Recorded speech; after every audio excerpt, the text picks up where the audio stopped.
Seven-time Formula One world champion Lewis Hamilton never expected his routine grocery shopping trip to change his life. During a rare weekend away from the racing circuit, Lewis visits his hometown of Stevenage incognito. While browsing through the produce section at the local Tesco, he spots an elderly woman carefully arranging apples. Something about her seems familiar. The careful movements, the dignified posture despite her age. When she turns, Lewis freezes in recognition. It's Mrs. Edith Wilkins, now 78 years old, the school secretary from Peartree Spring Primary, who had once been his greatest supporter outside his family. The sight of Mrs. Wilkins, who had displayed his karting trophies and defended his racing dreams when others doubted, now working a physically demanding job at her advanced age, strikes Lewis deeply. A forgotten childhood promise resurfaces in his memory. When you become a famous racing driver, don't forget about the people who believed in you from the start. As Mrs. Wilkins continues her work, unaware of his presence, Lewis makes a silent vow to honor that long-forgotten promise. What begins as a chance encounter will lead to revelations that neither could have anticipated, connecting their lives in ways that go far beyond their shared past at Peartree Spring Primary School. Lewis. Hamilton pulled his knit beanie lower over his forehead and adjusted his plain black-framed glasses. The disguise wasn't much, but it usually bought him a few minutes of anonymity in public places. He pushed his shopping cart through the sliding doors of the Tesco Extra on London Road in Stevenage, the same store he'd visited countless times. As a child, it felt strange to be back in his hometown on a quiet Tuesday morning in January. The Formula One season wouldn't start for another 2 months, and Lewis had decided to spend a rare free weekend reconnecting with his roots. No cameras, no team, no entourage. Just Lewis Hamilton, the person, not the 7-time world champion. Just need some basics, he mumbled to himself, navigating toward the produce section. The store had been remodeled since his childhood days, but the smell of fresh bread and the squeaky floors brought back memories. Lewis picked up a few apples, checking them for bruises the way his father Anthony had taught him. Money had been tight when he was growing up, and wasting food was never an option in the Hamilton household. "Those gala apples came in fresh this morning," said a gentle voice to his right. "The pink ladies are from last week, though. I'd go with the galas if I were you." "Thanks," Lewis replied automatically, keeping his head down. He selected a few galas and placed them in a bag. Something about the voice tugged at his memory. It had the warm tone of someone who genuinely wanted to help, tinged with the slight weariness that comes from years of customer service.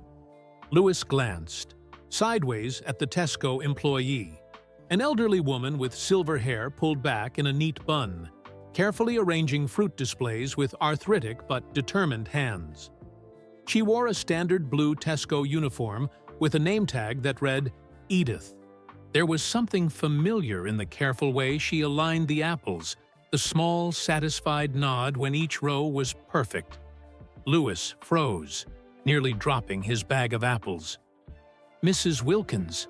It couldn't be, but it was. Edith Wilkins had been the school secretary at Peartree Spring Primary School when Lewis attended almost 30 years ago. She had been middle-aged then, with kind eyes and a way of making even the most troubled student feel seen. Now those same eyes had deeper wrinkles around them. Her once brown hair had turned completely silver, but her careful movements and gentle smile remained unchanged. Lewis turned away quickly, heart pounding. Mrs. Wilkins had been one of his greatest champions outside his family. When other staff members saw him as the hyper kid with unrealistic dreams about racing cars, Mrs. Wilkins had displayed his karting trophies in the front office with pride. And now she was here, at 78 years old, working at Tesco. Louis wheeled his cart around the corner and pretended to be deeply interested in the banana display. His mind raced faster than any car he'd ever driven. Should he say hello?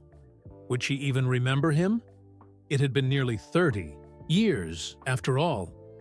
He peeked around the display.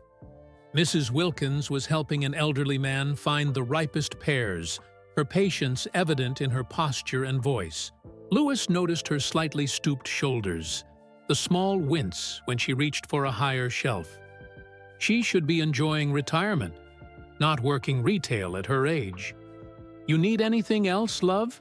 she asked the elderly customer. "No, thank you. Edith?" "You're always so helpful," the man replied, placing a few pears in his basket. "Just doing my job, Mr. Peterson. You take care now." Louis watched as she turned to help another customer. Her movements were slower than he remembered, but she still had that same attentiveness, the genuine care that had made her such a special presence at Peartree Spring.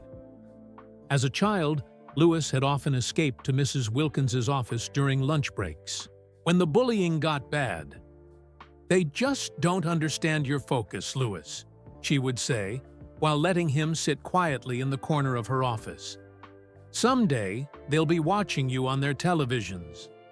Louis abandoned his shopping cart and moved toward the exit, suddenly overwhelmed. He needed time to think. The contrast between his current life, private jets, luxury homes, millions in the bank, and Mrs. Wilkins still working well past retirement age, struck him hard. Outside in the parking lot, Louis sat in his modest rental car, removing his beanie and glasses. He'd chosen to drive himself in an ordinary vehicle rather than arrive with his usual entourage and flashy cars, wanting to blend in during this hometown visit.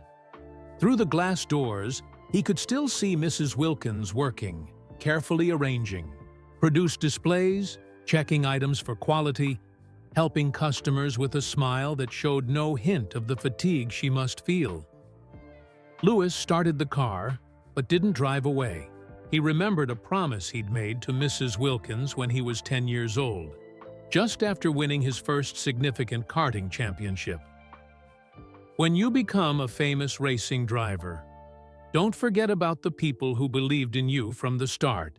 He'd promised he wouldn't forget. And yet, somehow, in the whirlwind of success, fame, and fortune, he had. Despite all his charitable foundations and projects, he'd never once tried to find the school secretary who had defended his dreams when others dismissed them. Louis put the car back in park. He needed to think. He couldn't just walk up to her in the middle of her shift. But he couldn't walk away either. Not again. Not after seeing her still working at 78. "I'm sorry, Mrs. Wilkins," he whispered to himself, "but I'm going to keep that promise now." Louis drove away from the Tesco parking lot, his mind racing back to 1993. He could almost see himself as that small 8-year-old boy, walking through the red brick entrance of Peartree Spring Primary School in Stevenage with his backpack nearly as big as he was. As he navigated the familiar streets of his hometown, memories flooded back. Memories he hadn't allowed himself to revisit in years. "Louis Hamilton, please report to the front office," the school PA system had announced one Monday morning in 1993. Little Louis had frozen in his seat, scanning his mind for what trouble he might be in. He'd walked slowly to Mrs. Wilkins's office, dragging his feet, only to find her beaming at him. "I heard you won at Rye House Kart Circuit this weekend," she'd said, eyes twinkling behind rectangular glasses. "I want all the details." Louis smiled at the memory as he stopped at a red light. Mrs. Wilkins had been the only staff member who'd taken his racing seriously. His teachers had seen it as a distraction, a hobby that was taking time away from proper learning, as Mr. Bennett, his math teacher, had often said. "That boy spends too much time dreaming about race cars and not enough time on his multiplication tables," Mr. Bennett had complained during a staff meeting, that Lewis had overheard while waiting outside the classroom. "That boy is going places." "Most of us can only dream about," Mrs. Wilkins had replied firmly. Lewis hadn't heard her response until years later, when Mr. Bannister, his head teacher, had told him at a school reunion. The light turned green, and Lewis turned toward the neighborhood, where he'd grown up. He drove past the council houses that had been his childhood homes, first at Pear Tree Way and later at Woodfield Way. His family hadn't had much money, but his father Anthony had worked multiple jobs to fund Lewis's karting dreams.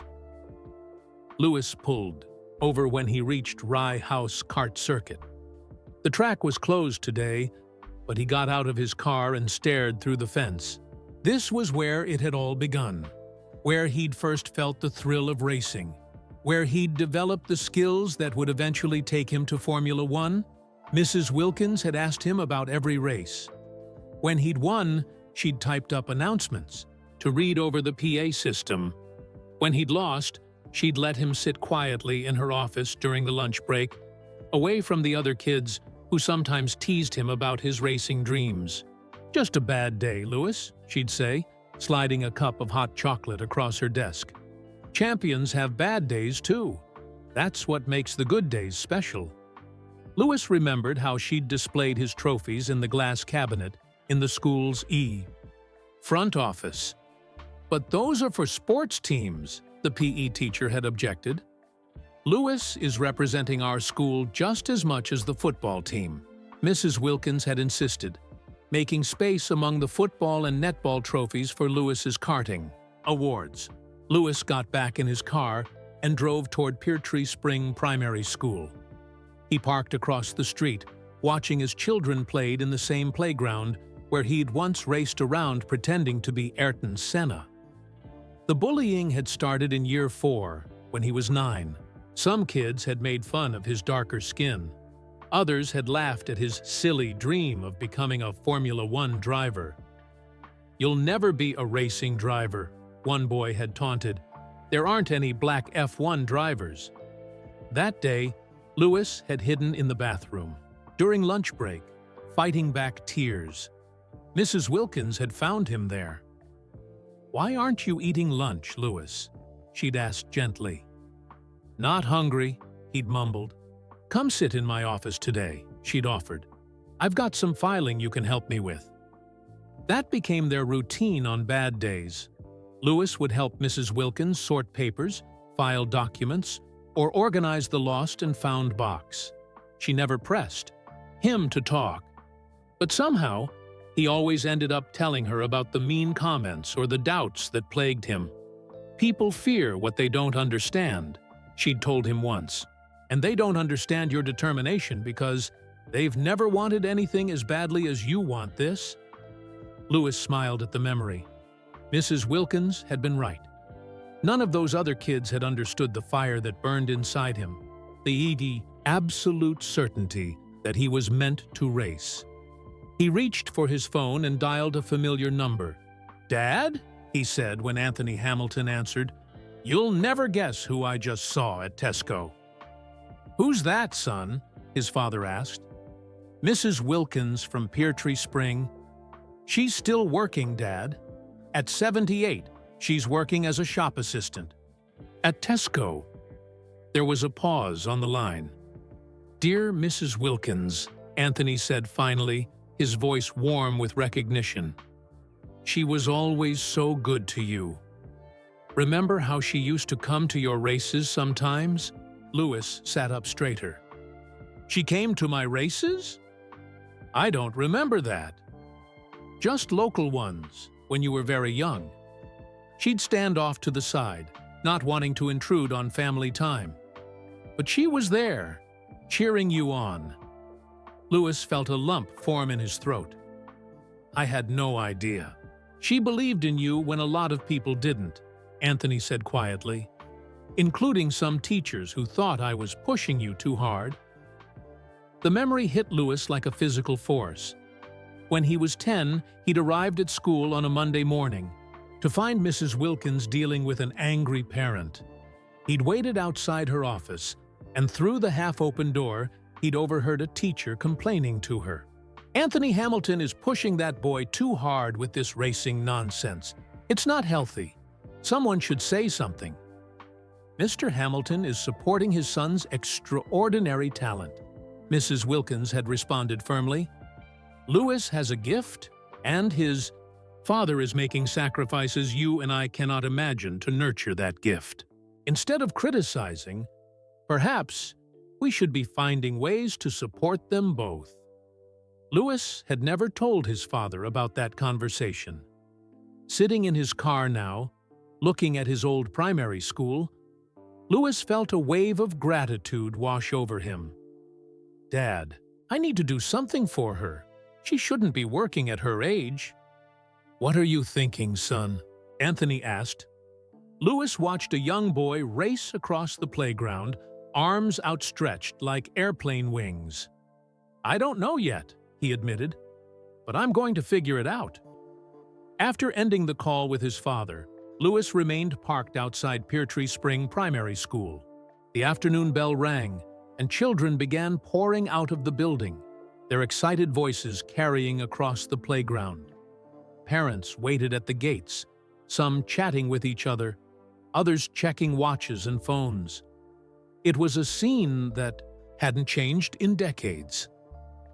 Lewis closed his eyes, transporting himself back to 1995. He had been 10 years old, small for his age, but already making a name for himself in karting circles. That had been a pivotal year, the year he won the British Cadet Karting Championship, becoming the youngest driver to do so. He remembered carrying his trophy to school the Monday after his victory, wrapped carefully in a towel to protect it. The trophy had seemed enormous in his small hands, a gleaming symbol of everything he'd worked for. "Lewis Hamilton to the front office, please," the PA system had announced during morning assembly. He'd walked through the school with his trophy, aware of the curious stares from other students. Some had looked impressed, others jealous, a few completely uninterested. Mrs. Wilkins had been waiting at her desk, a broad smile lighting up her face as soon as she spotted the trophy in his hands. "May I?" she'd asked, holding out her hands. Lewis had handed it over carefully, watching nervously as she examined it. "British Cadet Karting Champion," she'd read aloud, her finger tracing the engraving. "Lewis Hamilton." She'd looked up at him, eyes shining.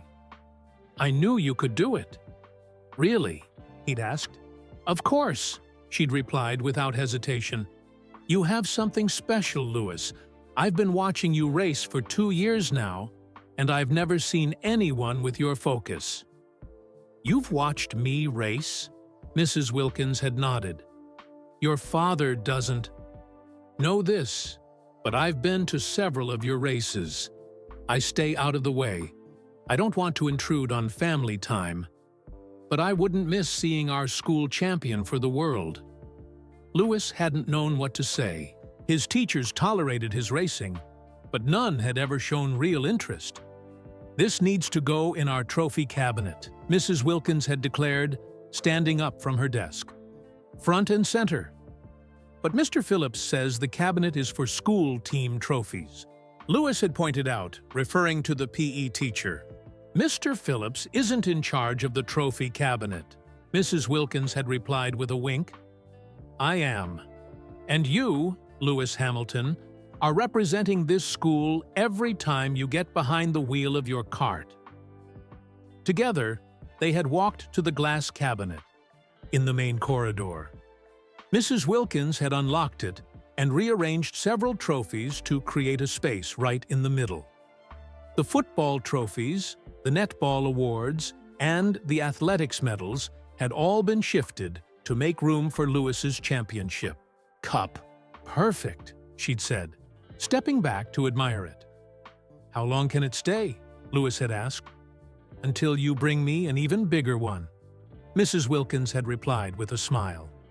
Later that day, Lewis had returned to her office during the lunch break, not to escape bullies this time, but because he'd wanted to tell her about the race.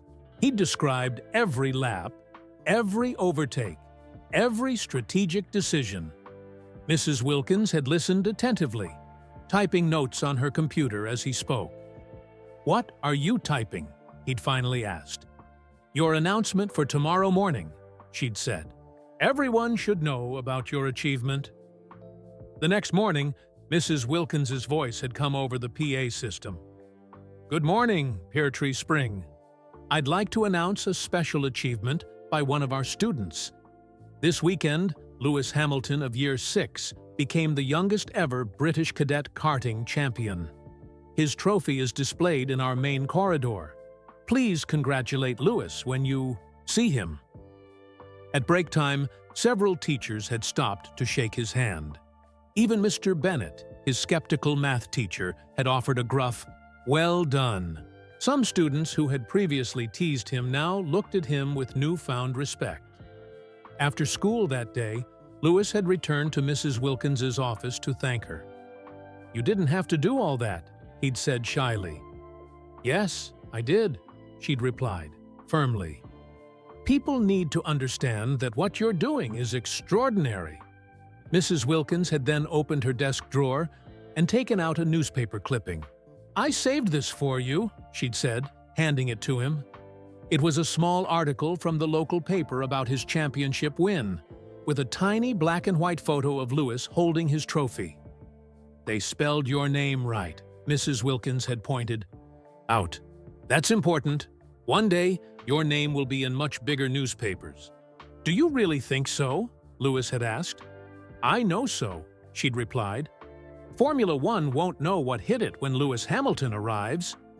Lewis had carefully folded the clipping and put it in his backpack. "Lewis," Mrs. Wilkins had said then, her tone suddenly serious, "I want you to promise me something." "What?" he'd asked. "When you become a famous racing driver, don't forget about the people who believed in you from the start." Lewis had nodded solemnly. "I promise." "Good," she'd said, satisfied. "Because someday, when you're standing on that Formula One podium with the British flag behind you, I want you to remember this little office and this conversation." "I will," he'd promised. "I'll never forget." Now, sitting in his car outside the school, Lewis felt a wave of shame wash over him. He had forgotten. Not completely. He still remembered Mrs. Wilkins with fondness, but he had never sought her out, never properly thanked her for being one of his earliest supporters. And now, nearly 20 years after achieving that Formula One dream, he'd found her working at a supermarket at age 78. Lewis started his car and pulled away from the school. That clipping was still in one of his memory boxes at his parents' house. Mrs. Wilkins had been right about everything. The newspapers, Formula One, the podiums. She'd seen his future more clearly than anyone except perhaps his father. "I made a promise," Lewis said aloud to himself as he drove. "And Lewis Hamilton keeps his promises." He turned toward the exit that would take him back to London. He needed time to think, to plan. This wasn't something he could rush. Mrs. Wilkins deserved better than a hurried conversation in a supermarket aisle. As he merged onto the A1, Lewis made another promise, this time to himself. He would find a way to honor Mrs. Wilkins properly. Not as a charity case, but as the important figure she was in his journey. The drive back to London gave Lewis time to think. Traffic crawled along the A1, but for once, he didn't mind the delay. His mind was busy sorting through possibilities, trying to determine the best way to approach Mrs. Wilkins. "I can't just walk up to her at work," he muttered to himself. "Hi, Mrs. Wilkins. Remember me? The kid you believed in who became rich and famous while you're stocking shelves at 78. He winced at the thought. She had too much dignity for that kind of encounter. Besides, he didn't want to embarrass her or make her feel like a charity case. His phone rang through the car's speakers. It was Angela, his personal assistant. "Lewis, You have that meeting with the sportswear company at 4. Should I reschedule? You're cutting it close. Louis checked the time. He'd spent longer in Stevenage than he'd planned. Yes, reschedule it. For next week. Something important has come up. There was a brief pause. Is everything all right? Yes, Louis said. Actually, no. I need to sort something out from my past. After ending the call, Louis took the next exit and turned his car around. He wasn't ready to leave Stevenage yet. He had more thinking to do, more memories to process. He drove past his father's old house, where he'd spent weekends after his parents separated. Then he headed to Fulix Road, where his mother Carmen had lived. So many journeys between those. 2 homes as a child, always with his racing gear in tow. Louis pulled over and called his father again. Dad, what else do you remember about Mrs. Wilkins? Anthony Hamilton was silent for a moment, thinking. She was always kind, always professional. There was that time she helped us when you needed new racing overalls. What? I don't remember that. You were about 9, Anthony explained. You'd grown, and your old suit was too small. We had a big race that weekend, but I was between paychecks. I was at my wit's end, trying to figure out how to make the old suit work for one more race. What happened? I got a call from the school. Mrs. Wilkins said there was an emergency fund for student activities, and she'd approved £50 for your sports equipment. I knew there was no such fund. It was her own money, but she insisted, said the paperwork was already done. I thanked her, but I told her I'd pay it back. Did you? Of course, in installments. But she never mentioned it again, never made me feel like I owed her anything. That's the kind of person she was. Louis felt a tightness in his chest, another kindness he'd never known about. Dad, I need to do something for her. I know you do, son, but tread carefully. Mrs. Wilkins never wanted attention or thanks. She just believed in you. After the call ended, Louis drove to Rye House Cart Circuit again. This time, he parked and walked around the perimeter. Through the fence, he could see young kids practicing, their carts buzzing around the track like angry bees. Parents stood watching, some filming with their phones, others nervously checking timesheets. Louis smiled, remembering his father doing the same, stopwatch in hand, face intense with concentration. A young boy walked past with his father, carrying a helmet. The boy did a double take, eyes widening as he recognized Louis. Dad! Dad! It's Louis Hamilton, he whispered loudly, tugging at his father's sleeve. The father looked up, startled. So it is, he said with a smile. Do you want to say, hello? The boy nodded, suddenly shy. Louis crouched down to the boy's level. Hey there, you racing today? Yes, sir, the boy said, clutching his helmet tightly. I'm trying to get my lap times down. What's your name? Amir. Well, Amir, keep practicing. That's what I did right here on this track. Really? My dad says, you're the greatest driver ever. Louis smiled at the father. Your dad is very kind. But you know what? I had a lot of help getting where I am. My dad, my family, and people like my old school secretary who believed in me when others didn't. What's a secretary? Amir asked. Louis chuckled. Someone very important who helps run the school and looks after kids like you and me. After saying goodbye to Amir and his father, Louis returned to his car with new clarity. The brief encounter had helped him make up his mind. He didn't need a grand gesture or a charity initiative. He needed to reconnect with Mrs. Wilkins personally, human to human, to thank her properly for the difference she'd made in his life. He called Angela again. I need you to find information on someone. but very discreetly. No press involvement, no official channels. This is personal. Of course, Lewis.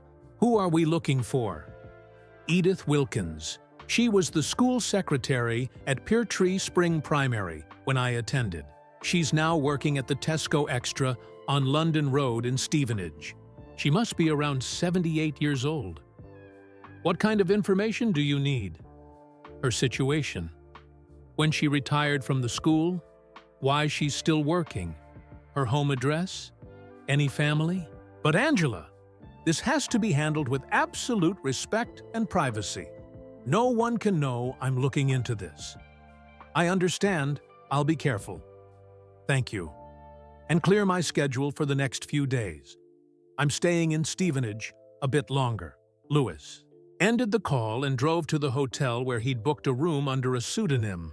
As he checked in, he thought about Mrs. Wilkins carefully arranging apples at the supermarket, her arthritic hands still working diligently despite her age. In his room, Lewis paced back and forth, his mind racing with possibilities. A direct, financial gift felt too impersonal, too much like charity. A public recognition might embarrass her. He needed something meaningful, something that acknowledged her role in his journey without diminishing her dignity. As night fell over Stevenage, Lewis stood at his hotel window, looking out at the town where his dreams had first taken shape. The right answer would come to him. It had to. He owed Mrs. Wilkins too much to get this wrong. Lewis woke early the next morning to the ping of an Fahid incoming email. Angela had worked quickly. He opened his laptop and scanned the information she'd sent. Edith Margaret Wilkins, in Neye Parker. Born June 12, 1946, he read aloud. Angela had compiled a concise profile while being careful not to invade Mrs. Wilkins's privacy. Mrs. Wilkins had worked at Peartree Spring Primary School from 1975 until 2007, retiring after 32 years of service. She had married Gerald Wilkins, a factory worker at the local aircraft parts manufacturing plant, in 1968. They had lived in the same modest semi-detached house on Sheppel View since 1972. Lewis frowned as he continued reading. Gerald had passed away in 2010 after a brief battle with lung cancer, leaving Mrs. Wilkins a widow at 64. Angela had discovered through discreet inquiries that the couple's pension had been invested in a fund that collapsed during the financial crisis of 2008. This, combined with rising living costs, had forced Mrs. Wilkins to return to work in 2017 at age 71. She's been working at Tesco for 8 years, Lewis murmured, shaking his head in disbelief. Angela had included a note. Based on public records and a brief conversation with a neighbor, no mention of your name, Mrs. Wilkins is well respected in her community, but struggles financially. She works 20 hours per week at Tesco and volunteers at St. Nicholas Church Food Bank on Wednesdays. The email concluded with information that made Lewis pause. Mrs. Wilkins and her husband had no children of their own. According to the neighbor, Mrs. Wilkins once mentioned this was life's one heartbreak, but she considered the thousands of children she'd helped at Peartree Spring to be a little bit hers in some way. Lewis closed his laptop and walked to the window, looking out at the morning traffic. No children of her own, yet she had given so much to other people's children, to him. He remembered how she'd always had photos of students on her desk, how she'd remembered every child's name years after they'd left the school. His phone rang. It was Angela again. "Did you get my email?" she asked. "Yes, thank you. This is exactly what I needed." "There's one more thing," Angela said. "I didn't put this in writing. I spoke with the current head at Peartree Spring, very carefully. I said I was doing research on long-serving school staff for an education charity.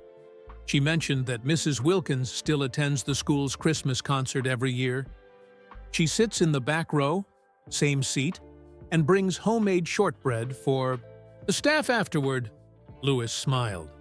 That sounded like Mrs. Wilkins, still connected to the school where she'd spent her career. She also said that when Mrs. Wilkins retired, she donated a special trophy to the school. Angela continued, the Edith Wilkins Perseverance Award. It's given each year to a student who shows exceptional determination in pursuing their goals. She never told me about that, Louis said, surprised. It started the year after you won your first Formula One race, Angela explained. According to the head, Mrs. Wilkins was quoted as saying she was inspired by a former student who never gave up on his dreams. Louis felt a lump in his throat. Thank you, Angela. This is all very helpful. After ending the call, Louis showered and dressed, his mind working through the new information. He now had a clearer picture of Mrs. Wilkins's life, her dedication to education, her financial struggles, and her continued connection to Pear Tree Spring. He decided to drive past her house just to see where she lived. Sheppel View was a quiet street of modest homes built in the 1960s.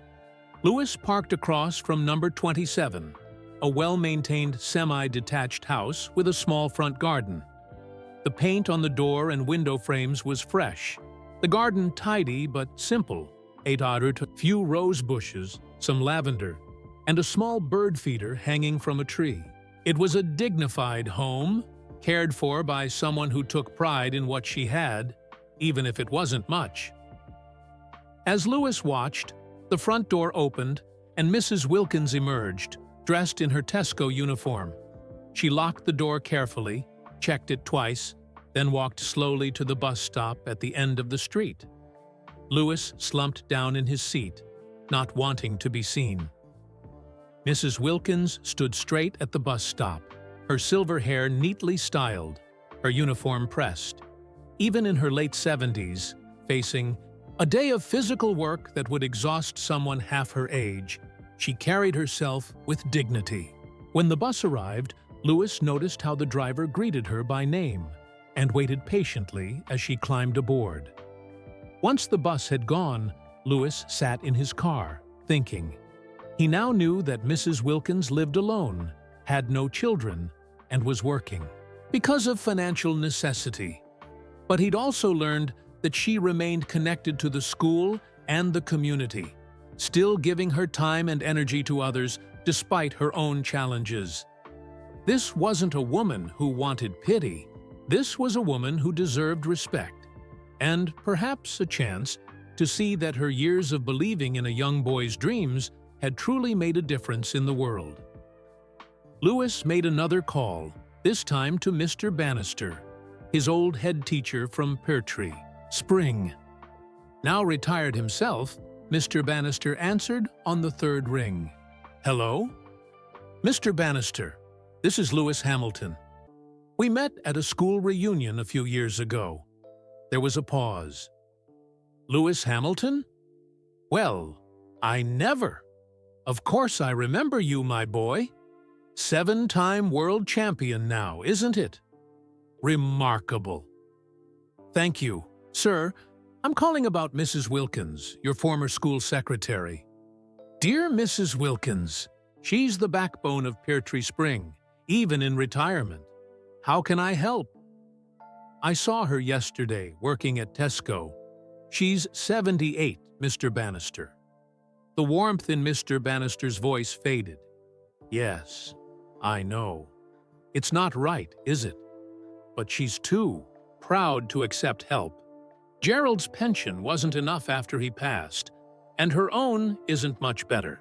She tells everyone she enjoys keeping busy, but I know it's more than that. I want to do something for her, Louis said, but I need to be careful about how I approach it. Very wise, Mr. Bannister agreed. Edith wouldn't take kindly to charity, especially from a former student. She'd be mortified, in fact. That's why I'm calling you. I have an idea, but I'll need your help. I'm all ears, Mr. Bannister replied. What did you have in mind? Lewis outlined his idea. Rather than approaching Mrs. Wilkins directly with an offer of financial help, he would organize a reunion event for Peartree Spring alumni and staff. It would focus on celebrating the school's impact on students over the decades, with special recognition for long-serving staff members like Mrs. Wilkins. "That's brilliant," Mr. Bannister said when Lewis finished explaining. "She couldn't possibly reject an invitation to something like that. It's about the school, not just her." "Exactly. And I'd like to use it as an opportunity to announce a new foundation, something to support educational staff who've made a difference in students' lives. I could offer Mrs. Wilkins a role as an advisor with proper compensation."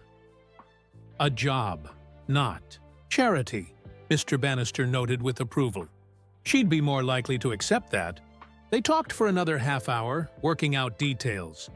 Mr. Bannister agreed to contact Mrs. Wilkins personally about the reunion, making it seem like his idea rather than Lewis's. He would also help connect Lewis with other former teachers and staff who had known him during his time at the school. After ending the call, Lewis reached out to the Stevenage Arts and Leisure Center to book a private room for the event. He wanted something intimate, not overwhelming. This wasn't about making a splash in the press or showing off his success. It was about honoring the people who had believed in him before fame and fortune came his way. As Lewis looked through his calendar, picking a date for the reunion, his phone buzzed with a message from Angela. "Press caught wind you're in Stevenage. Hotel staff leaked info. Photographers likely on the way. Should I send a security team?" Lewis sighed. This was exactly what he didn't want. Media attention that would make it impossible for him to move around his hometown freely. He replied quickly, "No security. I'll move to my parents' house." Just as he finished packing his small overnight bag, his phone rang again. It was his mother, Carmen. "Lewis, darling, your father tells me you're in Stevenage. Why didn't you say you were coming home?" "It was a last-minute decision, Mum. I saw Mrs. Wilkins yesterday working at Tesco." "Mrs. Wilkins? From Peartree Spring? That kind woman who used to let you sit in her office?" "The very same. She's 78 now, Mum, and still working. I'm trying to figure out how to help her without offending her pride." Carmen was quiet for a moment. "You know, she sent me a card when you won your first world championship. A proper card, handwritten. Said she always knew you'd make it from the first time you talked about racing." "She did? You never told me." "I thought I had." She wrote, "Please, tell Lewis that everyone at Peartree Spring is so proud, but none prouder than me." I still have it somewhere. Lewis felt a renewed sense of purpose. Mrs. Wilkins had continued to follow his career, to celebrate his successes, without ever seeking credit or attention for her early support. Her generosity of spirit humbled him.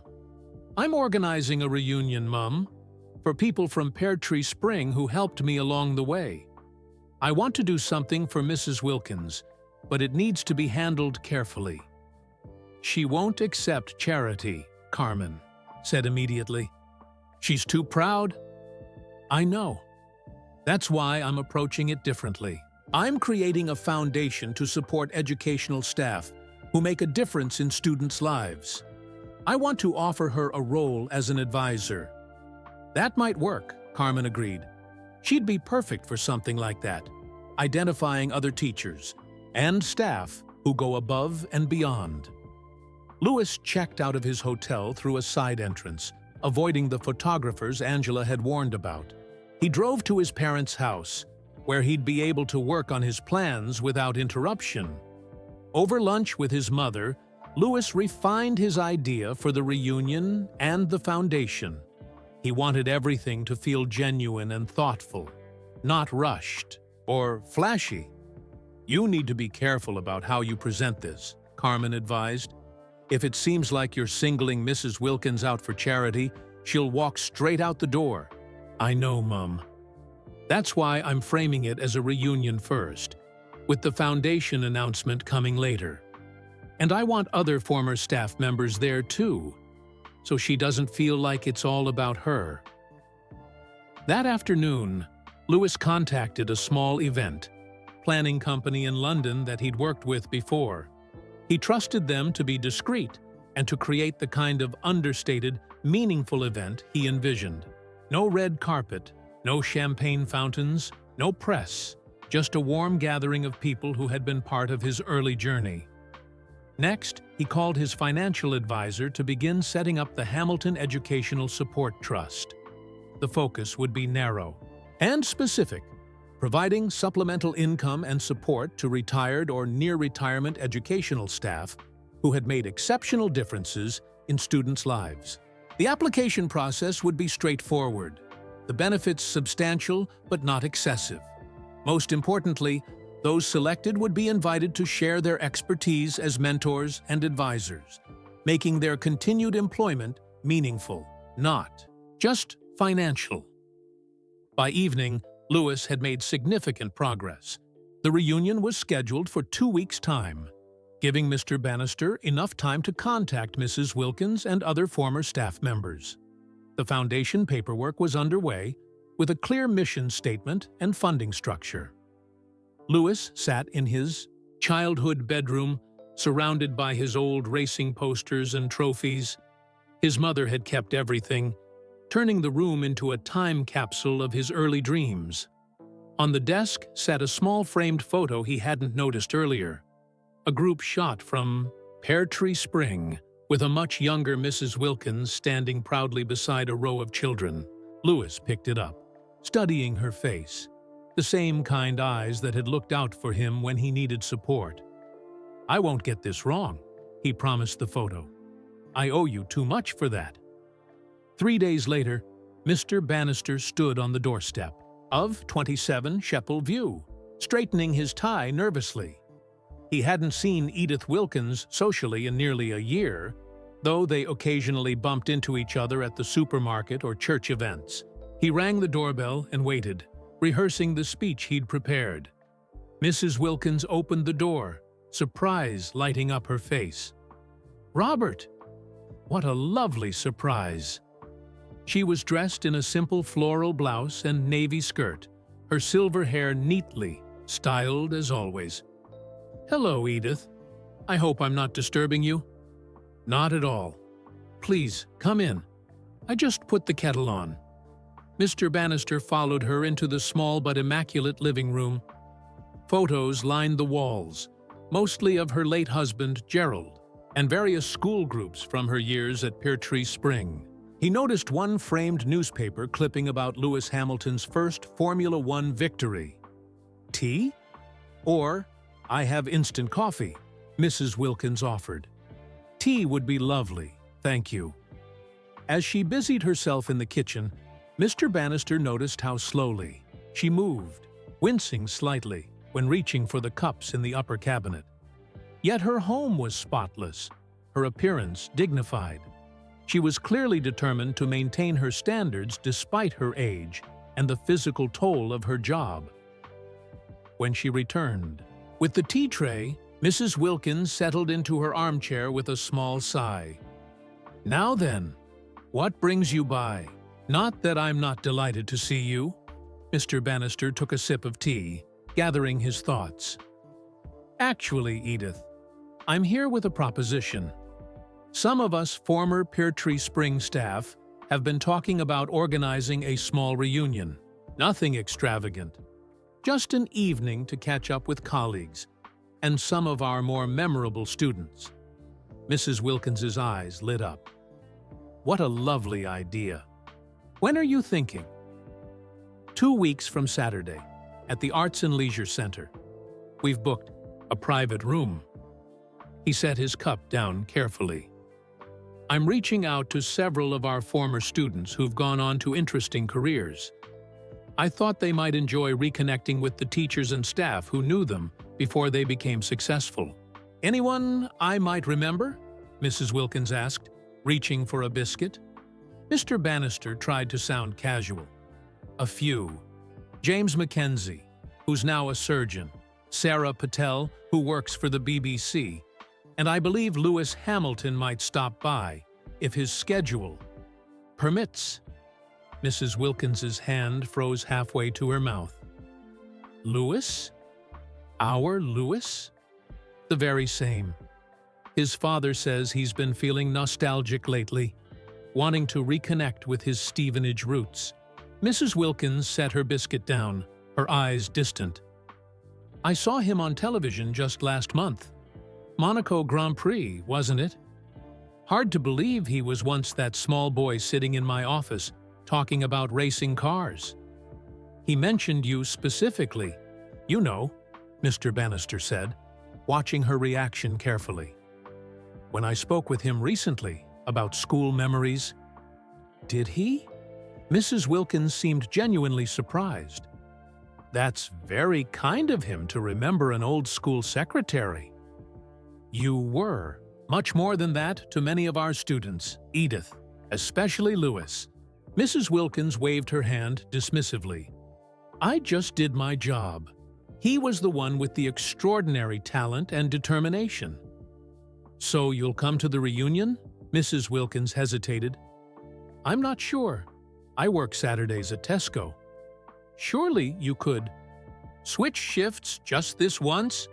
It would mean a lot to have you there. You were the heart of Peartree Spring for over 30 years. Mrs. Wilkins stared into her teacup. I'd have to check my schedule. And she trailed off, looking down at her simple clothes. What is it, Edith? It's silly, really. I haven't bought new clothes in ages. Nothing suitable for a special event. It's very casual, Mr. Bannister assured her quickly. Just a simple get-together. No need for anything fancy. Mrs. Wilkins nodded, but he could see the concern in her eyes. Her pride wouldn't allow her to admit that she couldn't afford a new outfit, even for a special occasion. Promise me you'll think about it? Mr. Bannister pressed gently. I will, she agreed. It would be lovely to see everyone again. And Lewis? She smiled softly. It would be quite something to see him in person after all these years. Mr. Bannister left half an hour later with Mrs. Wilkins's tentative agreement to attend. As soon as he was out of sight of her house, he called Lewis. She's interested, but hesitant, he reported. She's worried about taking time off work and, though she didn't say it directly, about not having appropriate clothes. I expected that, Lewis replied. Thank you for going, Mr. Bannister. Did she seem suspicious at all? Not about your involvement. She was genuinely surprised that you'd mentioned her. But she's proud, Lewis. Very proud. We'll need to tread carefully. After ending the call, Lewis sat in his childhood bedroom, pondering the next steps. He understood Mrs. Wilkins's concern about clothing. It wasn't vanity, but dignity. She wouldn't want to appear at a special event, looking like she couldn't afford proper attire, especially if she might see Lewis there. Meanwhile, in London, Lewis's assistant Angela was finalizing details for the reunion. The room at the Stevenage Arts, under UP 13. Leisure Centre was booked under Mr. Bannister's name to avoid attracting attention. Catering was arranged. Simple but elegant food that wouldn't feel ostentatious. Angela had compiled a list of 20 former teachers and staff from Lewis's time at Peartree Spring, along with another 20 notable alumni who had achieved success in various fields. Lewis reviewed everything carefully, insisting on certain changes. Make sure there's no red carpet, no champagne, nothing flashy, he instructed. This isn't a celebrity event, it's a school reunion. He was especially concerned about his own arrival. I'll drive myself in a regular car, not the Mercedes. No security team, no entourage. I want this to feel authentic. As the date approached, Lewis found himself growing increasingly nervous. He'd faced down championship rivals at 200 without flinching, but the thought of reuniting with Mrs. Wilkins made his stomach knot with anxiety. What if his plan backfired? What if she saw through it and felt insulted? What if she refused his help? The night before the reunion, Louis called his father for reassurance. "Dad, am I doing the right thing? What if she feels embarrassed or humiliated?" "Louis," Anthony said firmly, "you're doing this from the heart, not for show. Mrs. Wilkins will recognize that. She always could see the genuine article." "There's something I never told you," Anthony continued after a pause. "When you were about 9, we were really struggling financially. I was working 3 jobs, but it still wasn't enough for the racing expenses." "I remember," Louis said quietly. "Mrs. Wilkins called me into the school one day. She'd heard me talking to another parent about selling our television to pay for your next race. She offered to help, said there was a small fund for exceptional student activities. I knew there was no such fund. It was her own money." "You told me that the other day," Louis said. "What I didn't tell you was what she said afterward. She said, 'Mr. Hamilton, I believe your son has a gift that comes along once in a generation. Please, don't give up. Whatever it takes, don't give up on his dream.'" Louis was silent, emotion tightening his throat. "That's the kind of person we're dealing with," Anthony concluded. "Trust me, son. If you approach this with genuine respect, as one person to another, not as a celebrity to a fan, it will be fine." Louis hung up, feeling both reassured and even more determined to get this right. Mrs. Wilkins had seen his potential when he was just a child with big dreams. Now it was his turn to see hers, not as a charity case, but as someone who deserved recognition and support for her years of quiet impact on countless young lives, including his own. As the reunion approached, Louis found himself more preoccupied with this event than with his upcoming race in Barcelona. His race engineers noticed his distraction during simulator sessions, but attributed it to his well-known perfectionism. 3 days before the reunion, Louis received a text from Mr. Bannister. "She's coming." Had to rearrange her shift at Tesco, still worried about appropriate attire, but too proud to say so directly. Louis smiled at the message. Mrs. Wilkins was coming. That was what mattered most. He'd made sure the invitation specified casual attire to ease her concerns, but he understood her anxiety. She wouldn't want to appear out of place, especially if she believed Louis might attend. That afternoon, Louis met with his lawyer to finalize the details of the Hamilton Educational Support Trust. The foundation would provide supplemental income to retired or near-retirement educational staff who had made exceptional differences in students' lives. Those selected would also be invited to serve as mentors and advisors to the foundation, ensuring their continued employment would be meaningful, not merely financial. "The first recipient has already been selected," Louis explained. "But I want the process for future recipients to be thorough and fair. This is quite different from your other charitable endeavors," his lawyer noted, "much more specific in focus." "It's personal," Louis said simply. Later that evening, Louis called his father again. "Dad, would you come to the reunion with me? I'd feel better having you there."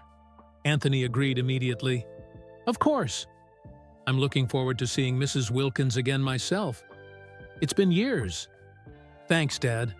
I'm more nervous about this than I was about my first Formula One race," Anthony chuckled. "That's because racing is what you do. This is about who you are." The night before the reunion, Louis couldn't sleep. He paced around his parents' house, checking and rechecking the details.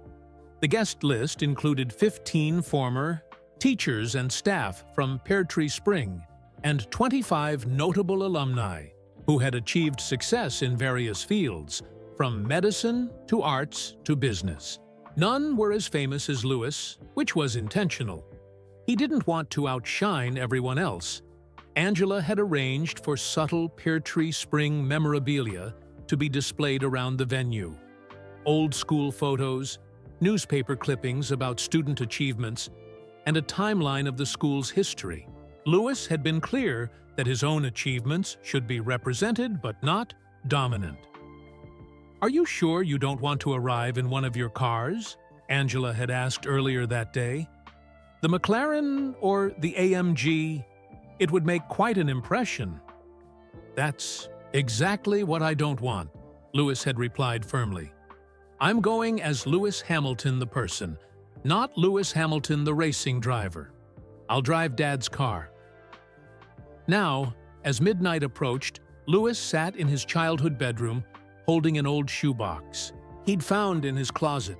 Inside were mementos from his Peartree Spring days, report cards, certificates, and the newspaper clipping Mrs. Wilkins had given him after his British Cadet Karting Championship win. The clipping was yellowed with age, but her handwritten note in the margin was still legible. The first of many championships for Lewis Hamilton. Remember this day. He ran his finger over the faded blue ink, smiling at her confidence in him. Lewis's phone buzzed with a text from Angela. "All set for tomorrow. Mrs. Wilkins confirmed with Mr. Bannister that she'll be there at 6:30 p.m. Lewis replied with a simple, "Thank you," and returned to his box of memories. At the bottom, he found something unexpected. A handmade card with congratulations written in colorful letters. Inside was a message. "To Lewis, our racing star. We're all so proud of you. From Mrs. Wilkins and everyone at Peartree Spring." It was signed by his teachers and many of his classmates, dated after one of his early karting victories. He'd forgotten about this card completely. Had his mother saved it all these years? Or had he tucked it away himself, too focused on the next race to fully appreciate it? Lewis closed the box, overcome with emotion. Tomorrow couldn't come soon enough. The morning of the reunion, Lewis was up early, running through his mental checklist again. The foundation paperwork was finalized, the venue was prepared, guests were confirmed, everything was in place, but he still felt unprepared. "You're overthinking this," his father said over breakfast. "Just be yourself. Mrs. Wilkins always appreciated that about you, that you were genuine. I know, but this is important. I want to get it right." "Lewis," Anthony said gently, "you've won 7 world championships. You've broken records. You've become one of the greatest drivers in history. And you're worried about a small gathering in Stevenage?" "This isn't about racing," Lewis replied. "This is about honoring someone who believed in me when it wasn't easy, when it wasn't obvious I'd succeed." Anthony nodded, understanding. "That's why it will go well. Because your heart's in the right place."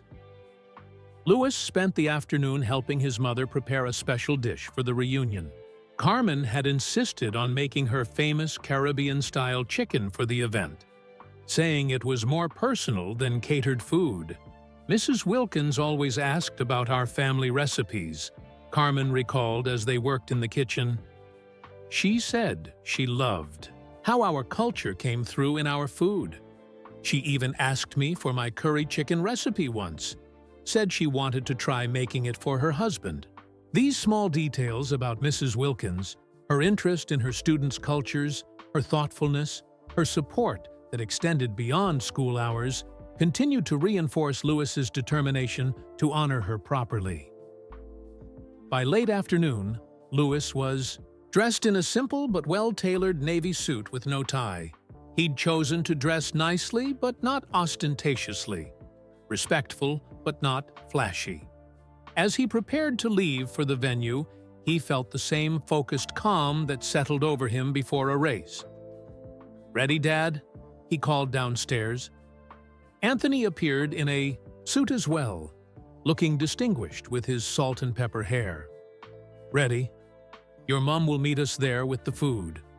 They drove to the Stevenage Arts and Leisure Center in Anthony's modest Volkswagen, parking in the regular lot rather than the Hue VIP section. Louis took a deep breath before exiting the car. "Here we go," he said. Anthony placed a hand on his son's shoulder. "You've got this. Just remember, this isn't about Lewis Hamilton the celebrity. It's about a boy from Stevenage saying thank you to someone who made a difference." Louis nodded, squaring his shoulders. "Let's go welcome our guests." Louis and Anthony entered the Stevenage Arts and Leisure Center through the side entrance. Angela met them in the corridor, clipboard in hand. "Everything's ready," she reported. "Most of the guests have arrived. No press, as requested. Mr. Bannister is greeting people at the door." "And Mrs. Wilkins?" Louis asked, straightening his jacket nervously. "Not here yet. Mr. Bannister says she's usually punctual, so she should arrive soon." Louis nodded and took a deep breath. The private room had been transformed with tasteful decorations in Pear Tree Springs colors of blue and yellow. School photos from the 1980s and 1990s lined the walls, along with newspaper clippings celebrating student achievements. A timeline of the school's history stretched along one wall, with significant events highlighted, including a small note about Louis's first karting victory. Around 40 people mingled in small groups, former teachers chatting with now-grown students, catching up on 3 decades of life experiences. Louis recognized many faces, though some had changed considerably with age. "Louis!" called a familiar voice. Mr. Bennett, his old math teacher, approached with a broad smile. The man, who had once been skeptical of Louis's racing dreams, now beamed with pride. "The prodigal son returns." They shook hands warmly. "Good to see you, sir," Louis said, genuinely pleased. "I have a confession to make," Mr. Bennett said, lowering his voice. "I didn't think you'd make it as a racing driver. Thought it was just a phase. I've never been happier to be proven wrong." Louis laughed. "To be fair, the odds were against me." "Mrs. Wilkins never doubted you, though," Mr. Bennett added. "Not for a second." As Louis moved through the room, he was greeted with similar warmth by his former teachers and classmates. Some wanted to discuss his racing career, but many simply wanted to reconnect as people, to share stories of their own journeys since Pear Tree Spring. At 6:30 p.m. precisely, Mr. Bannister appeared at Louis's side. "She's here," he whispered. "Just arrived. Looks a bit overwhelmed." Louis turned toward the entrance. Mrs. Wilkins stood in the doorway, wearing a simple but elegant navy dress that looked new. Her silver hair was styled carefully, and she carried a small clutch purse. She scanned the room nervously, clearly uncertain about what to expect. Louis felt a wave of emotion so strong it nearly knocked him off his feet. This was the woman who had let him hide in her office during lunch breaks, who had displayed his trophies with pride, who had announced his weekend victories over the school PA system. Now she stood before him, 78 years old, still working at a supermarket to make ends meet, yet carrying herself with the same dignity she'd always possessed. He crossed the room toward her, aware that conversations were quieting as people noticed his movement. Mrs. Wilkins's eyes widened as she recognized him approaching. "Mrs. Wilkins," Louis said, his voice thick with emotion. "Thank you for coming." For a moment, she seemed frozen in place, as if she couldn't quite believe Lewis Hamilton was standing before her, addressing her by name. "Louis," she finally managed, her voice soft with wonder. "My goodness, look at you." Without thinking, Louis enveloped her in a gentle hug. She felt smaller than he remembered, more fragile. but her posture remained straight and proud. "I've been watching you race for years," she said when they separated. "Every single race. I record them when I'm working." "You do?" Louis was genuinely surprised. Mrs. Wilkins nodded. "Of course! I have to see how our Pear Tree Spring champion is doing, don't I?" Mr. Bannister appeared with a glass of punch for Mrs. Wilkins. "Edith, everyone's so pleased you could come. You were the heart of Pear Tree Spring for so many years." Mrs. Wilkins waved away the compliment. "I was just the school secretary, Robert." "You were much more than that," Louis said firmly. To me and to countless other students. A small crowd had gathered around them, former teachers and students eager to greet Mrs. Wilkins. Louis stepped back, allowing others to welcome her, watching as her initial nervousness gave way to genuine pleasure at seeing so many familiar faces. Throughout the evening, Louis observed how people naturally gravitated toward Mrs. Wilkins. Former students approached her with stories of how she had helped them, a kind word during a difficult time, a phone call home when they were sick, a creative solution to a problem that had seemed insurmountable to a child's mind. Each story reinforced what Louis already knew. Mrs. Wilkins had been far more than just the school secretary. Dinner was served buffet-style, featuring Carmen's Caribbean chicken alongside other dishes.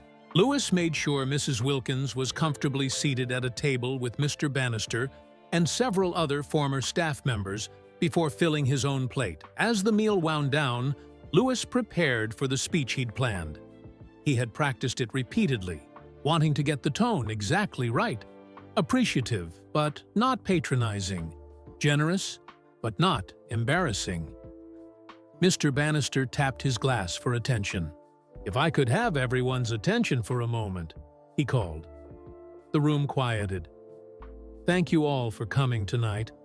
It's wonderful to see so many familiar faces from Pear Tree Spring. Before we continue with our evening, Louis Hamilton would like to say a few words." Louis stood, suddenly feeling more nervous than he did before races watched by millions. This audience of 40 people, especially one particular person, mattered more.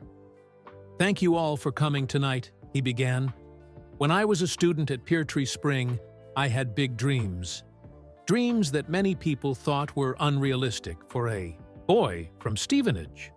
But there were a few special people who believed those dreams weren't just possible, but probable." He turned toward Mrs. Wilkins. Mrs. Wilkins was one of those people. When I was being bullied, she let me sit in her office. During lunch breaks, when I won a karting race, she announced it over the PA system. When some teachers understandably worried my racing was interfering with schoolwork, she defended my passion. Mrs. Wilkins looked down modestly, but Louis could see the emotion in her face. "What I didn't know until recently," Louis continued, "was that Mrs. Wilkins attended some of my early races, standing quietly on the sidelines so as not to intrude. I didn't know that she helped my father when we couldn't afford new racing overalls. I didn't know that, after I left Pear Tree Spring, she established the Edith Wilkins Perseverance Award for students who show exceptional determination." Murmurs of appreciation rippled through the room. Mrs. Wilkins never sought recognition for these acts of kindness and support. But tonight, I want to recognize her and others like her who make profound differences in children's lives without expectation of reward. Louis took a deep breath. "That's why I'm announcing the establishment of the Hamilton Educational Support Trust, a foundation dedicated to supporting educational staff who have made exceptional differences in students' lives. The trust will provide supplemental income to retired or near-retirement staff who, like Mrs. Wilkins, have gone above and beyond their job descriptions to nurture students' dreams." Mrs. Wilkins's eyes widened in surprise. "And I would be honored," Louis said, looking directly at her, If Mrs. Edith Wilkins would consider becoming the first advisor to the trust, her experience identifying and supporting students with potential would be invaluable in helping the foundation select future recipients. The room burst into applause. Mrs. Wilkins sat perfectly still, her hands clasped tightly in her lap, her expression a mixture of shock, gratitude, and something else, a flicker of hesitation. Lewis had anticipated this reaction. He quickly added, "This isn't charity, Mrs. Wilkins. This is recognition of expertise that deserves to be valued. The foundation needs advisors who understand what it means to truly support a child's dreams. Advisors like you." As the applause continued, Lewis saw Mrs. Wilkins's expression soften slightly. He had struck the right note, acknowledging her professional value rather than offering financial help. There would be time later to discuss the details, to reassure her that the advisory role came with proper compensation that would eliminate her need to work at Tesco. For now, it was enough to see the tears glistening in her eyes as former students and colleagues surrounded her, adding their own stories of how she had impacted their lives at Peartree Spring. Lewis caught his father's eye across the room. Anthony gave him a subtle nod of approval. They had done it, honored Mrs. Wilkins's contributions without compromising her dignity. As the formal part of the evening concluded and guests resumed mingling, Lewis made his way back to Mrs. Wilkins's side. She looked up at him, her eyes still, bright with emotion. "I don't know what to say, Lewis," she said quietly. "You don't need to say anything tonight," he assured her. "We can talk about the details another time. Tonight is just for celebrating Peartree Spring and the people who made it special." Mrs. Wilkins nodded, seeming relieved that no immediate decision was required. "I kept every newspaper article about you, you know," she said, changing the subject. "I have scrapbooks full of them. From your first karting wins right up to your 7th World Championship." "I'd love to see them sometime," Lewis said sincerely. "Would you really?" Mrs. Wilkins asked, sounding surprised. "They're nothing fancy, just clippings in old photo albums." "They're part of my history," Lewis said. "A history you helped make possible." As the evening continued, Lewis noticed Mrs. Wilkins, gradually relaxing, enjoying the reunion without the weight of an immediate decision about his offer. That was exactly what he had hoped for, a chance for her to feel valued and recognized before any discussion of future arrangements. By the time the event wound down, Mrs. Wilkins was one of the last to leave, having reconnected with so many former colleagues and students. Lewis arranged for a car to take her home, insisting it was for all the senior staff members, not just for her. As she prepared to leave, Mrs. Wilkins took Lewis's hands in hers. "Thank you for remembering us, Lewis. Not everyone does when they achieve great success." "I made you a promise once," Lewis replied. "When I was 10, you told me not to forget the people who believed in me from the start. It took me too long to properly keep that promise, but better late than never, right?" Mrs. Wilkins smiled, her eyes crinkling at the corners. "Much better late than never."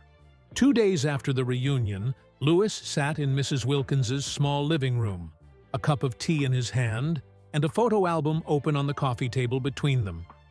As promised, she was showing him her collection of newspaper clippings, chronicling his career. "This one's from your first Formula 3 win," she said, pointing to a yellowed article. "The local paper did a nice feature because you were a Stevenage boy."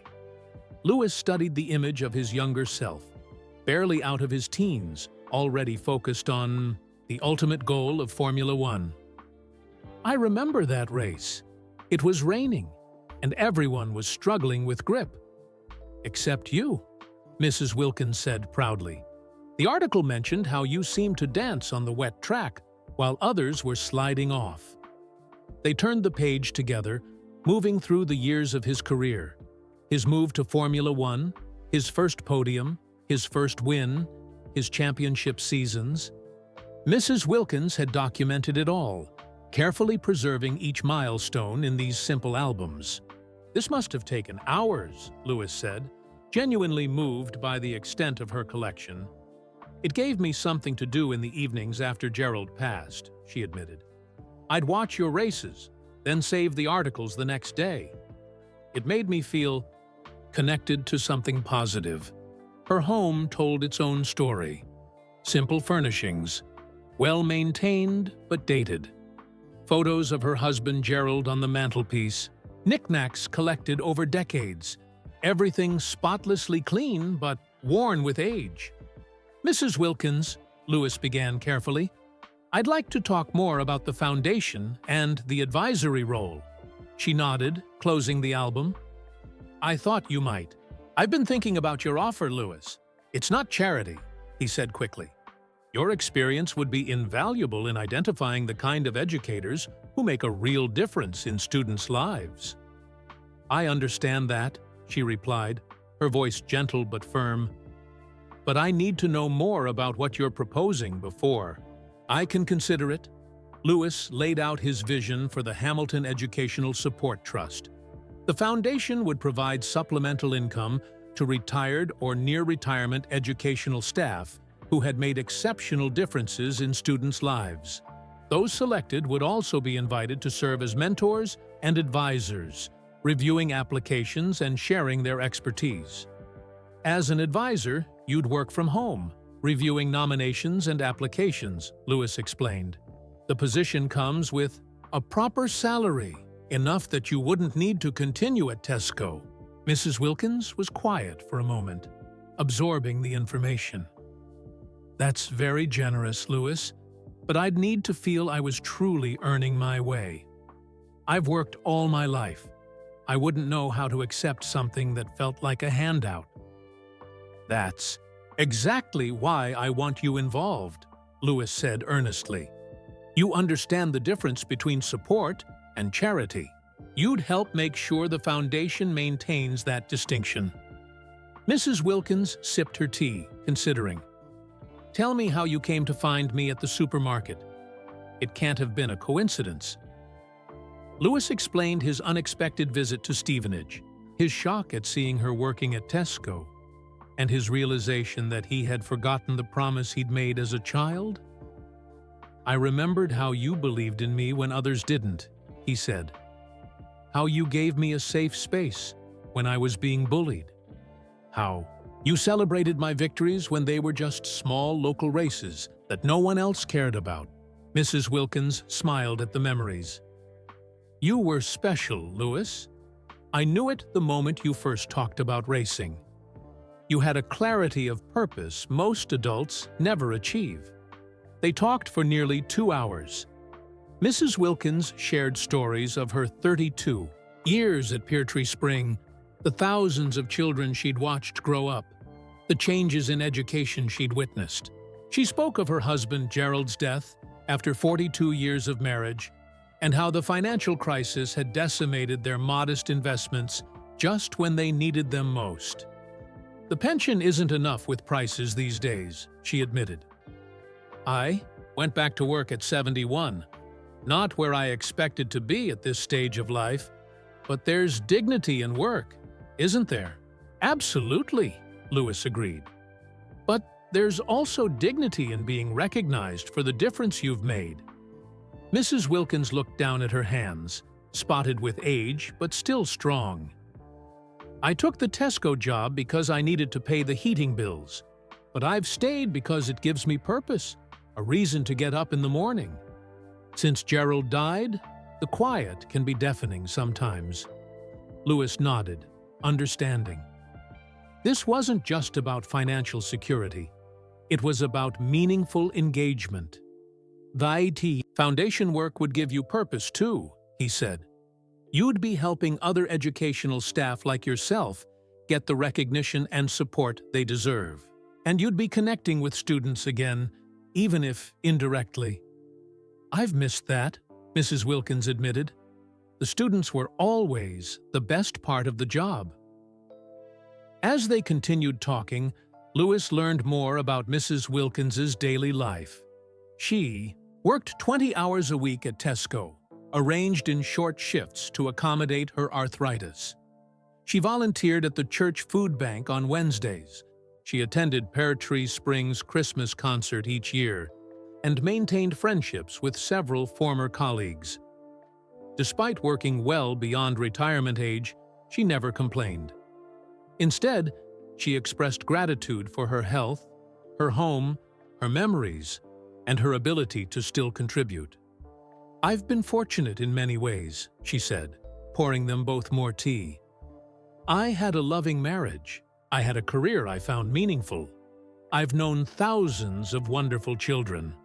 Louis was struck by her positive outlook, despite the challenges she faced. This was exactly why he'd been so moved when he saw her at Tesco. Not just because she was working at her age, but because she maintained her dignity and grace through circumstances that would embitter many people. "Would you consider visiting the foundation office in London?" Louis asked. "Just to see the operation and meet the team before making a decision." "No pressure."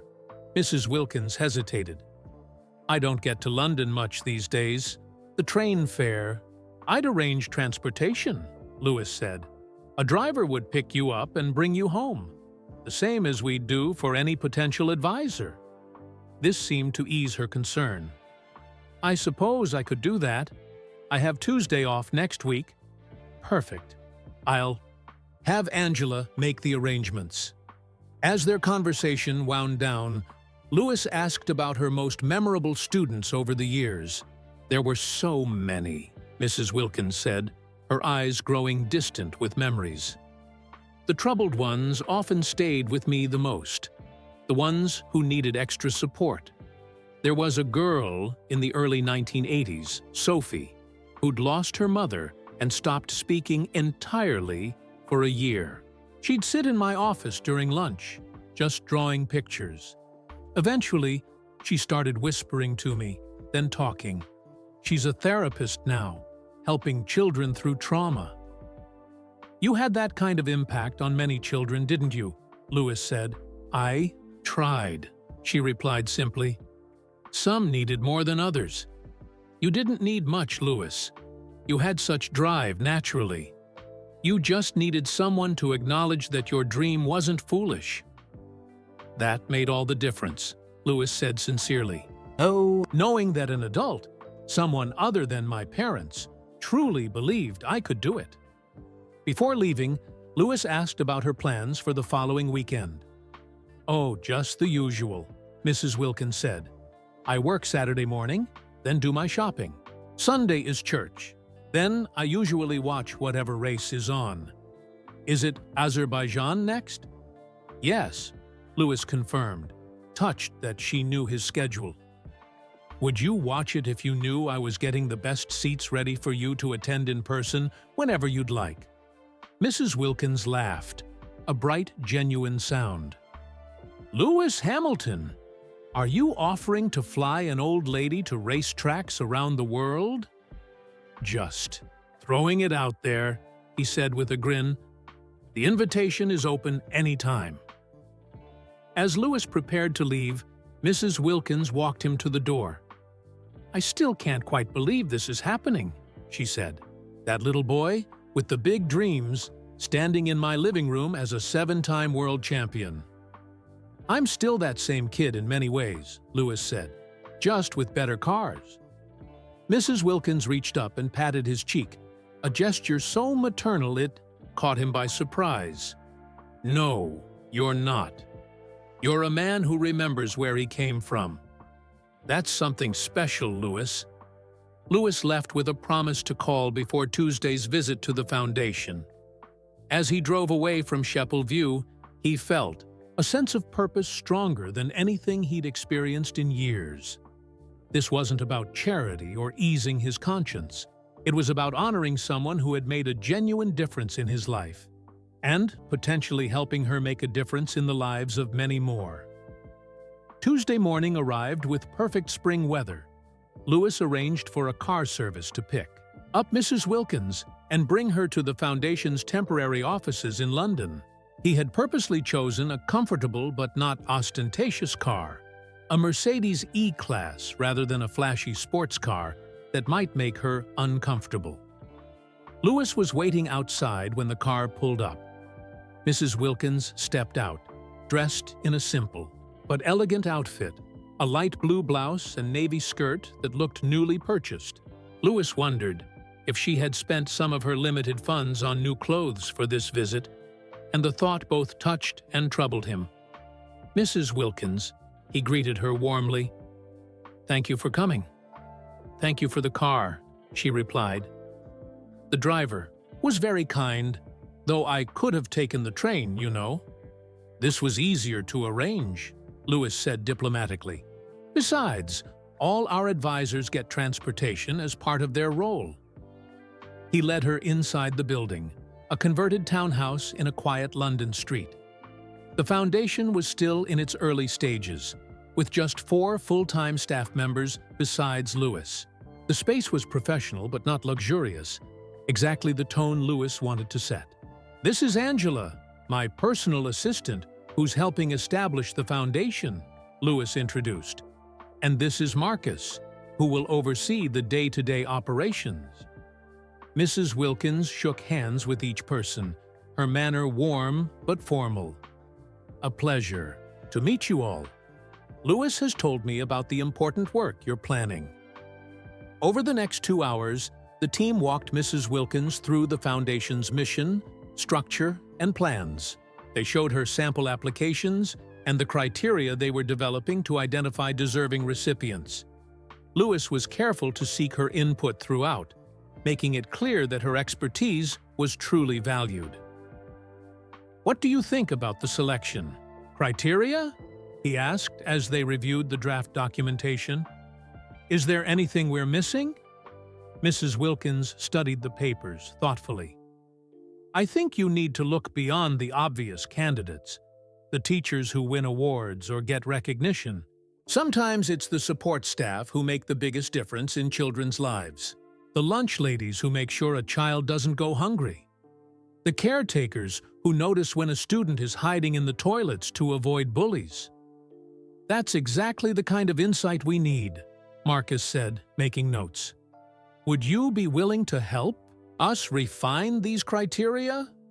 By lunchtime, Mrs. Wilkins had relaxed considerably, offering suggestions and sharing stories that illustrated different ways educational staff support students beyond their job descriptions. As they ate a simple lunch, in the conference room, Lewis could see she was genuinely engaged with the Foundation's mission. The hesitation he had seen in her eyes at the reunion had been replaced by thoughtful interest. "I'd like to show you one more thing," Lewis said as they finished their meal. He led her to a small office that had been prepared for her, should she accept the role. It wasn't large or luxurious, but it was comfortable and practical, with a computer, phone, and shelves for files. "This would be your space when you come to London," he explained. "Though most of your work could be done from home, we'd provide all the equipment you need." Mrs. Wilkins ran her hand over the desk, her expression unreadable. "It's very nice." "The position comes with full benefits," Lewis continued. "Health insurance, pension contributions, and a salary that reflects your expertise. We're offering the same package to all our advisors." Mrs. Wilkins nodded slowly. "And how many hours would you expect me to work?" "It's flexible, perhaps 20 hours a week to start, similar to your current schedule at Tesco, but without the physical strain. We could adjust based on your preferences and the Foundation's needs." As they left the office and walked back toward the main area, Mrs. Wilkins was quiet, seemingly deep in thought. Lewis wondered if he had overwhelmed her or if she was still concerned that this was charity rather than a legitimate position. "Would you like to see more of London while you're here?" he offered. "We could take a brief drive around before the car takes you home. Actually, Mrs. Wilkins said. "I was wondering if we might sit somewhere quiet and talk. I have some things I'd like to explain." Lewis led her to a small garden behind the building, a peaceful space with benches and flowering plants. They sat, side by side, watching a robin hop across the grass. "Lewis," Mrs. Wilkins began, her voice steady but softer than usual, "before I make any decisions about the foundation, there's something you should know about me. Something I've never told you." Lewis turned to face her, struck by the seriousness in her tone. "You know I had no children of my own," she continued. "What you don't know is why I took such a special interest in you and your racing." Mrs. Wilkins clasped her hands tightly in her lap, her knuckles whitening slightly. "Gerald and I had a son, Michael. He was our only child." Lewis felt a chill run through him. In all the years he'd known Mrs. Wilkins, she had never mentioned a child. "Michael loved racing from the time he could walk," she continued. "He collected toy cars, watched every race on television, begged us to take him to see the real thing. By the time he was 13, he'd convinced Gerald to let him try karting." Mrs. Wilkins paused, taking a deep breath. "He was good at it, very good. He had a natural feel for the kart," the instructor said, "just like you did." Lewis sat very still, sensing where this story was heading but unable to interrupt. In 1975, Michael was 15. He'd been racing for about 2 years by then, showing real promise. There was a regional karting event in Northamptonshire. Her voice wavered slightly. "It was raining that day. The track was slippery. Michael's kart. There was an accident." "Mrs. Wilkins," Lewis said gently, "you don't have to—" "I do," she said firmly. "I want you to understand. Michael died that day. He was our only child, our beautiful boy, with his racing dreams." Lewis felt tears pricking at his eyes. "I'm so sorry. I had no idea." "No one at Peartree Spring knew," she said. "It happened before I started working there. Gerald and we found our own ways to cope. He threw himself into his factory work. I eventually applied for the secretary position at Peartree Spring. Being around children helped heal something in me." She turned to look directly at Lewis. Then, in 1993, this small boy with bright eyes and endless energy came to Peartree Spring, talking about racing karts. When I heard you were a young driver, something just connected. I couldn't help but take a special interest. "You saw Michael in me," Lewis said softly, understanding dawning. Mrs. Wilkins nodded. "In some ways, but I also saw you as yourself, a boy with extraordinary determination and talent.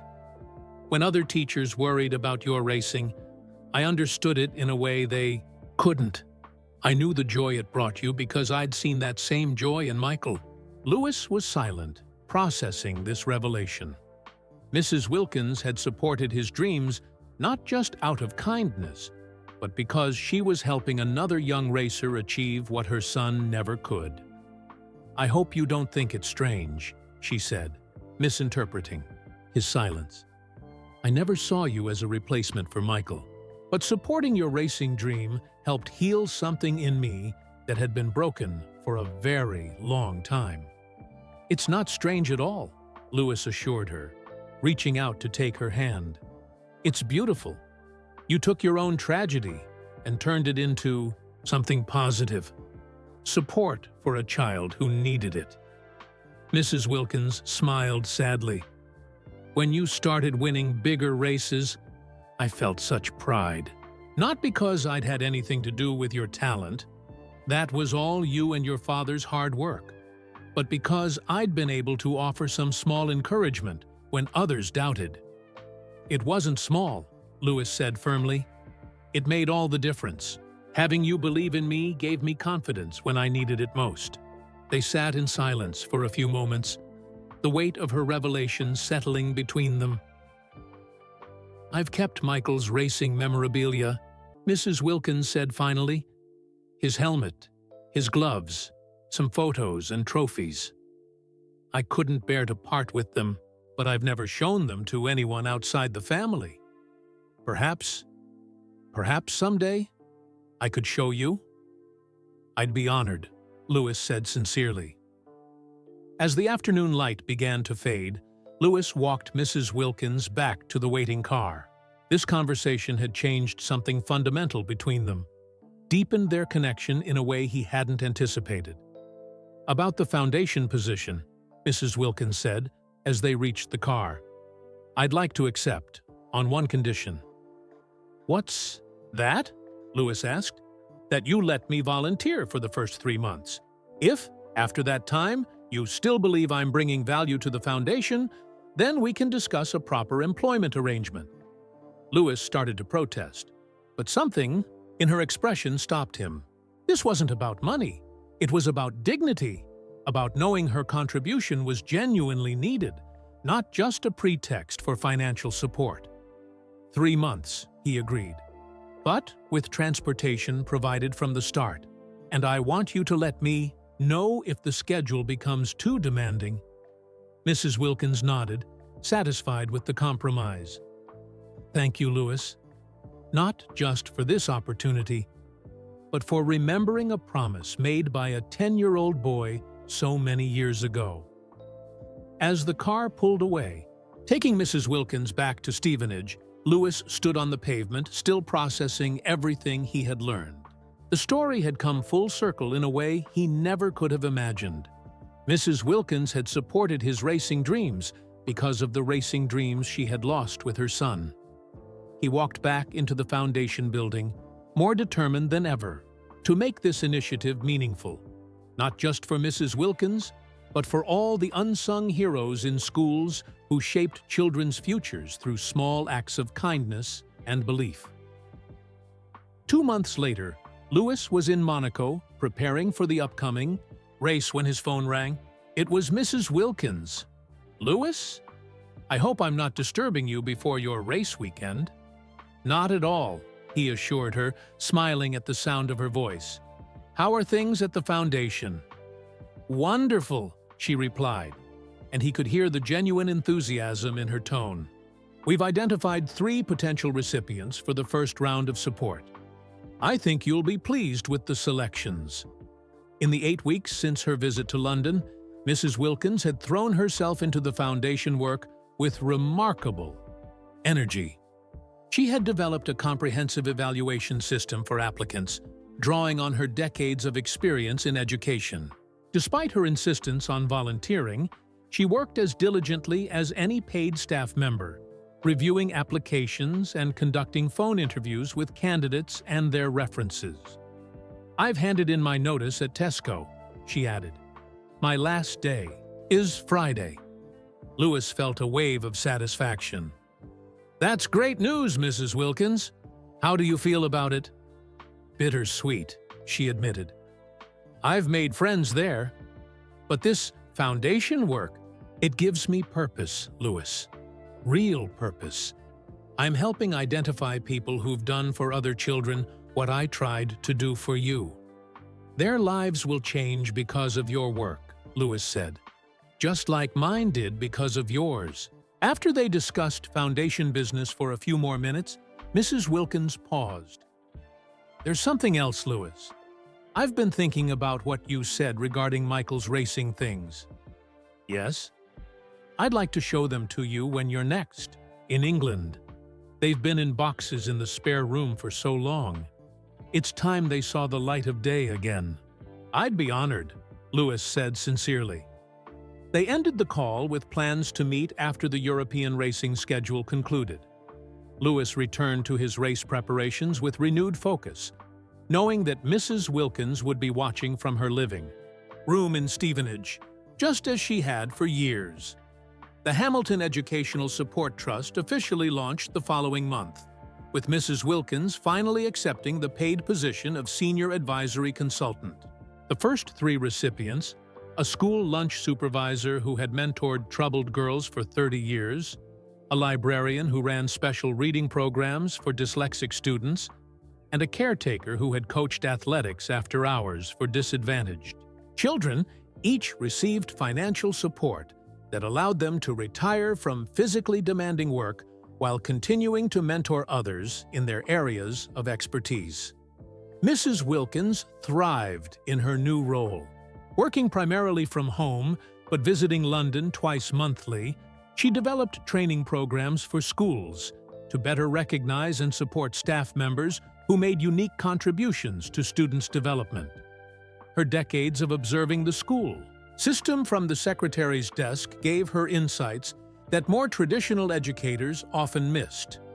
One evening, as Lewis called her from Singapore to check in, she sounded more energized than he had ever heard her.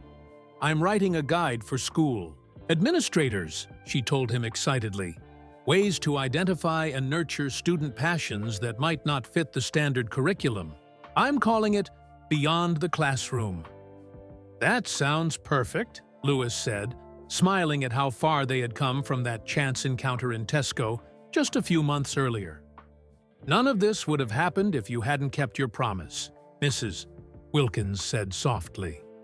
"None of my success would have happened if you hadn't believed in me first," Lewis replied.